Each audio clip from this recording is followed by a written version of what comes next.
What's up, YouTube, and welcome to a Black Ops 2 gameplay commentary.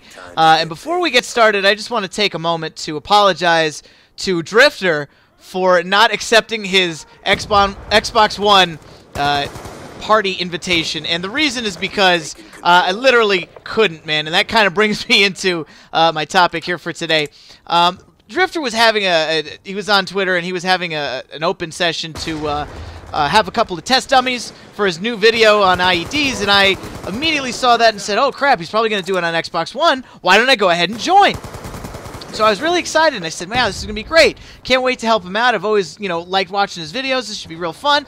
And then he sends me an invite, and I was like, oh my god, he actually sent me one. I was quick enough. This is great. So I try to accept it, and then nothing. I get to a screen that says, would you like to start a new party? And this is on Xbox One. I'm like, no, I got invited to a party. Go ahead and just put me in his party. Please, very much. Thank you. End of story. So I try it. It doesn't work. I exit it out of the party that I'm in, which is the party with myself. And then I say, okay, let me try that again. Maybe it just didn't take the first time. Who knows? And I try it, and the same thing happens. So I try it one more time, and I'm thinking, well, maybe I'm just not connecting to his party. I don't know. He's out of Texas, so maybe the distance has something to do with the servers. I'm not sure. But that's not happening. And I've seen that happen before, where it's like, tried to log into party and didn't work. So I asked him to send another invite, and the guy is so nice that he sends me a second invite, God bless him. And guess what? Doesn't work that time either. So at this point, we've come to the conclusion that Xbox One party interface is just a piece of shit. And I'm so disappointed. When you think about all the strides that Xbox 360 has made in the past 7 years when it comes to gameplay communication, they have been able to make it so that you can just hop into a party. 7 different people could be playing different games, but we're all connected because we're all on an Xbox. And if for no other reason, that's what separates an Xbox from every other system that's out there. And there aren't that many. I mean, there's only, what, the Wii U, the PlayStation 3, the PlayStation 4 now. But none of those systems have the same sort of community that Xbox players have, just for the simple fact that interface and party interface is just so easy and accessible to everybody else. Now, when you think about the newest platforms that come out, and you've had 7 years to iron out all the kinks in your plan, in your software, you would think that on this new platform, there's nothing that's going to be... In fact, there's going to be improvements. There's nothing possibly that's going to be screwed up about this, right? I mean, we're talking about the newest next-gen system. We're talking about an era where we can talk to people through video on our phones, on our mobile devices, and yet, with this new generation of consoles, at least with the Xbox One, party interfaces have taken a step back.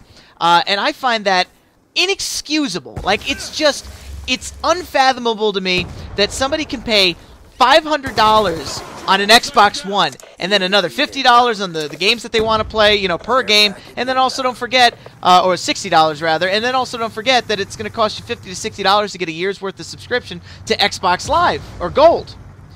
Somebody could pay for all of those things, and yet these problems still exist on a new next-gen console.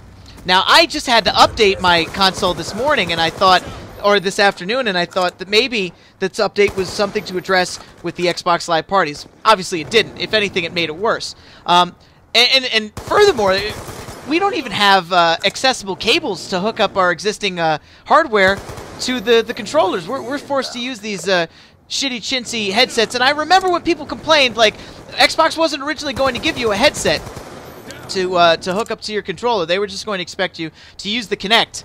But then people complained. They were like, no, we want to use we want at least some sort of basic headset model. And then people gave it to them. But then Xbox, I guess, in almost like a retaliatory sort of sense, they've made it so that that's the only thing you can use for the time being. Now, I know that you can splice that cable, the chintzy headset cable, and splice it into your Astros. But again, you have to send away for that.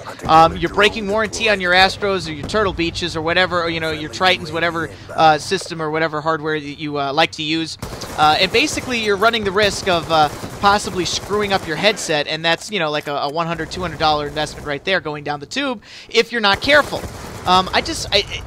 for the amount of money that I've spent and invested into Xbox as a brand, I just wouldn't expect these kind of problems. And again, I'm just very upset because, you know, I was really excited, you know, to help out, maybe be featured in a Drifter vid, and that's all fucked up because of one thing, Xbox Live. There's the gameplay. Guys, thanks so much for showing up, and YouTube, we'll see you in the next one. Bye-bye.